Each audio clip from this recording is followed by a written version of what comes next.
तुमच्या आईनी माईंनी जे काम उभं केलेलं आहे त्याचा खूप मोठा दर्जा आहे. खूप लोकांवर त्यांच्या लोकांच्या आयुष्यावर त्याचा परिणाम झालेला आहे.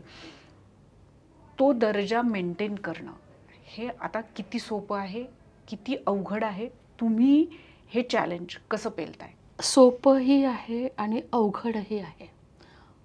सोपं यासाठी की मला काहीच बदल करायचा नाही आहे आणि अवघड यासाठी की काळानुरूप बदलता आलं पाहिजे.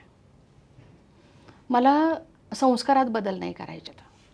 मला तिने जी शैली तिने प्रत्येक संस्थेची ठेवली किंवा ज्या पद्धतीचं तिने एक फॉर्मॅट ठेवला की आईला आई, ताईला ताई, म्हणजे ती सर आणि मॅडम हे तिला जास्त भावायचे नाही. त्या मुलांना नातं कधी कळणार म्हणायचे. त्यामुळे आईला सगळे आई म्हणायचे. तर ह्या गोष्टी मी नाही बदलणार. मुलांच्या एज्युकेशनला प्रायोरिटी दिलीच पाहिजे हे तिने सुरुवात केली आहे. ते मी नाही बदलणार.